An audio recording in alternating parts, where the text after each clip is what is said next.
Bonjour tout le monde, j'espère que vous allez bien. Je m'appelle Catherine et aujourd'hui je vais vous parler de la Polynésie française. Je vais continuer les sujets du Drôme et du Côme. Je vais vous parler plus précisément de son histoire, de ses mœurs, de ses coutumes et donc on va commencer. La Polynésie française est une collectivité d'outre-mer de la République française composée de 5 archipels regroupant 118 îles dont 76 habités. L'archipel de la Société avec les îles du Vent et les îles sous le vent, l'archipel de Tuamotu, l'archipel des Gambiers, l'archipel des Australes et les îles Marquises. Elle est située dans le sud de l'océan Pacifique à environ 6000 km à l'est de l'Australie. La Polynésie française est un territoire non autonome relevant de l'article 76 de la Charte des Nations Unies. Les premiers habitants de ces îles des Astronésiens proviennent selon toute vraisemblance de migrations en provenance d'Asie du Sud-Ouest vers l'an 300 ou peu avant, premier siècle pour les Marquises. En 1521, des Européens ont été de plus en plus nombreux à être attirés par cette partie du monde. Ils ont exploré la Polynésie orientale au XVIIe et au XVIIIe siècle. Tahiti a été découverte par le Britannique Samuel Wallis en 1767 et Bougainville a été découverte par Cook 2 ans après. La rencontre avec les navigateurs européens entraîne à la fin du XVIIIe siècle des épidémies qui déciment les populations autochtones. Les campagnes d'évangélisation et l'introduction de l'alcool achèvent la destruction du savoir de chaque île. La France impose progressivement son protectorat à compter de 1842, contrôlant aussi l'influence britannique. L'amiral Marchand s'empare des marquises au nom du roi de France en 1791 dans la lutte coloniale qui oppose les Français et les Anglais dans le Pacifique. La lutte d'influence de leurs missionnaires respectifs se termine à Tahiti, où la dynastie locale des Pomars s'affirme en 1793. Puis règne sur toutes les îles du Vent dès 1797. La France s'impose à Tahiti en 1842 par l'établissement d'un protectorat qui comprend les îles du Vent, les îles sous le vent, les Tuamotu et les Australes. La reine Pomar IV meurt en 1877 et son successeur Pomar V permet la ratification du traité d'annexion le 30 décembre 1880. Une fois la royauté tahitienne révolue, l'ensemble de ces archipels va constituer les établissements français de l'Océanie.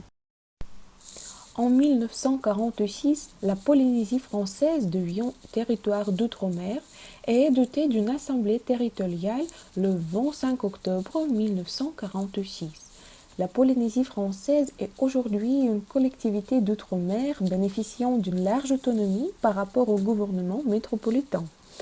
Son axe principal de développement demeure le tourisme, reposant sur un patrimoine naturel et culturel exceptionnel. Le climat en Polynésie française est tropical avec beaucoup de jours ensoleillés par an. On distingue deux saisons, chaudes et humides, de décembre à février, pendant laquelle la nature est saturée des couleurs les plus vives et des jours les plus longs de l'année, et une saison moins chaude et sèche qui commence en mars et finit en novembre. La culture de la Polynésie française a largement perdu son identité. La tradition de construire des habitations sur l'archipel de Tuamotu et d'autres îles à la périphérie de la Polynésie française a été davantage préservée. On y trouve encore des cabanes dont les murs et les toits sont en feuilles de palmier. Cependant, les vêtements traditionnels n'y sont plus portés. Les traditions sont plus fermement ancrées dans la manière de cuisiner. En particulier, les indigènes mangent encore du poisson et des crevettes crues, bien qu'ils soient pré-trempés dans du jus de citron. De nombreux insulaires font encore un goût de viande rôtie dans des fours en terre où les pierres chaudes créent une température élevée. Malgré que l'influence de la culture euro-américaine se fasse de plus en plus perceptible, des musiques et des danses aborigènes sont aussi conservées en Polynésie française. En ce qui concerne la religion, la majorité des Polynésiens sont chrétiens, mais le bahaïsme, le bouddhisme et le judaïsme sont présentés aussi. L'emploi en Polynésie française est marqué par la prédominance du secteur tertiaire marchand. Cependant, l'économie traditionnelle polynésienne, basée sur la pêche, le copra et l'huile de coco, a connu une véritable révolution. Outre la filière pêche et le copra, l'archipel produit des fruits, des fleurs, du monoï parfumé et de la vanille. La vanille de Tahiti est réputée chère et en surproduction. Le secteur tertiaire porté par le tourisme est le premier contributeur au PIB de la Polynésie française, autour de 85% du PIB. Le français est la langue officielle de la Polynésie française. Son usage s'impose aux personnes morales de droit public et aux personnes de droit privé dans l'exercice d'une mission de service public, ainsi qu'aux usagères dans leurs relations avec les administrations et services publics. La langue tahitienne est une matière enseignée dans le cadre de l'horaire normal de l'école maternelle et primaire, dans les établissements du second degré et dans les établissements d'enseignement supérieur. Sur décision de l'Assemblée de la Polynésie française, la langue tahitienne peut être remplacée par certaines écoles ou établissements par l'une des autres langues polynésiennes. L'étude et la pédagogie de la langue et de la culture tahitienne sont enseignées dans les établissements de formation du personnel enseignant. Mes chers amis, merci pour votre attention. C'est tout pour aujourd'hui. J'espère que vous aimez beaucoup cette vidéo et donc je vous dis au revoir. Bonjour mes chers amis, je m'appelle Lisa et je suis heureuse de vous saluer sur notre chaîne Freestyle. Aujourd'hui, nous allons parler de l'histoire de Nouvelle-Calédonie. Est-ce que vous savez qu'est-ce que c'est et où elle se trouve? Bon, je vais tout vous raconter. C'est parti. La Nouvelle-Calédonie est une collectivité d'outre-mer française composée d'un ensemble d'îles et d'archipels d'Océanie situés en mer de Corail et dans l'océan Pacifique Sud. L'île principale est la Grande-Terre, longue de 400 km et comptant 64 km en sa plus grande largeur. La population de Nouvelle-Calédonie est de près de 241,5 000 habitants. Sa langue officielle est le français. Et donc, je vous ai promis de vous parler de l'histoire de Nouvelle-Calédonie. Maintenant, allons-y. Arrivés il y a environ 3500 ans, les premiers habitants de la Nouvelle-Calédonie étaient issus de populations principalement d'origine mélanésienne. Une seconde vague de peuplement en province de Polynésie, cette fois, a eu lieu il y a 900 ans. Les descendants de ces deux populations mêlées ont été désignés sous le nom de Kanak, le nom de Caldoche étant pour sa part appliqué aux habitants d'origine européenne. L'Europe a connu cette île grâce à James Cook qui découvrit la Nouvelle-Calédonie le 4 septembre 1774. Il faut placer ici les nombreuses explorations dans l'île et sur ses côtés par les navigateurs balnéaires et sandalières.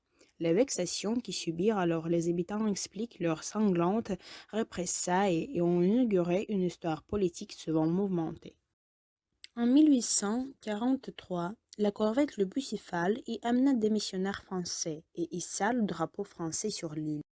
En 1851, une des embarcations françaises fut attaquée par les Kanaks et ses officiers et matelots furent tués et dévorés. Seul un jeune novice de la marine échappa au massacre.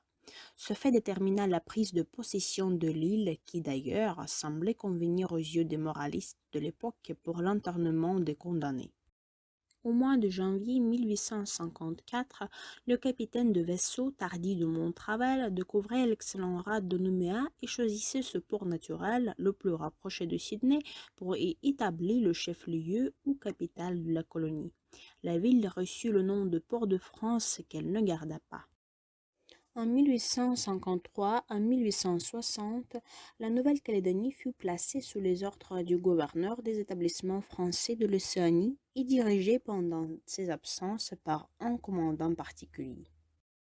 Un décret du 14 juillet 1860 l'érigea en colonie distincte sous l'autorité d'un commandant à dater du 1er juillet. Ce titre fut chargé peu après en celui de gouverneur. Il dut pourvoir à l'organisation, entreprendre des travaux, réprimer des soulèvements de Kanak en 1868. La Nouvelle-Calédonie a servi à la France de colonie pénitentiaire pendant près de 4 décennies à partir de 1864 et jusqu'en 1897. Ce fut en 1864, en mai, que le premier convoi de condamnés au nombre de 250 arriva et forma le noyau du pénitentiaire d'Île-No. En 1878, le 25 juin, une insurrection plus sérieuse que le précédent éclata, déterminée par les préjudices causés dans leur propriété et dans leur idée religieuse aux Kanaks, étant divisés, furent rapidement réprimés par les troupes gouvernementales.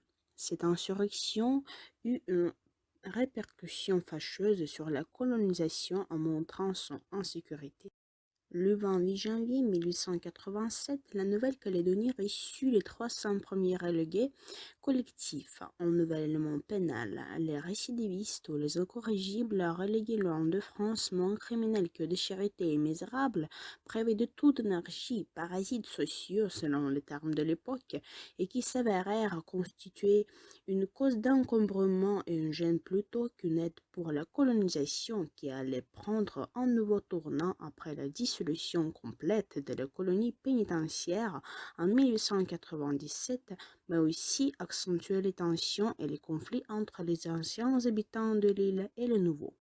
Bon, passons aux autres événements historiques de Nouvelle-Calédonie après les années 1990. La Nouvelle-Calédonie a connu ensuite une importante révolte des Kanaks en 1917, a bénéficié d'un début d'autonomie en 1946 qui a été élargi en 1956, mais cela n'a rien permis de résoudre le conflit entre Kanaks et Caldoches. Celui-ci est de nouveau passé au premier plan à partir de la fin des années 1970 et jusqu'aux années 1990. L'indépendance de la Nouvelle-Calédonie a été revendiquée à partir de 1985 par le Front de libération nationale kanak socialiste, sous la direction de Jean-Marie Thiabout. Une prise d'otage terminée dans le sang à Ouvéa en 1988, lors de l'assaut des forces de l'ordre, puis l'assassinat de Thiabout en 1989, ont marqué ces années d'agitation. Des accords ont été signés à Paris en 1988, accord de Matignon, et qui allaient dans le sens d'une plus grande équité dans la répartition des pouvoirs et des ressources dans l'île.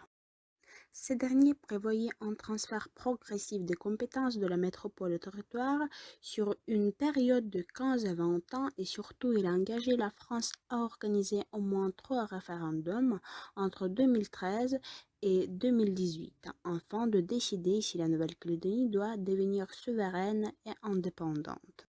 Un référendum de 2018 et 2020 sur l'indépendance de la Nouvelle-Calédonie, c'est le nom qui l'a emporté. Donc, j'espère que mon récit a été intéressant pour vous, n'est-ce pas?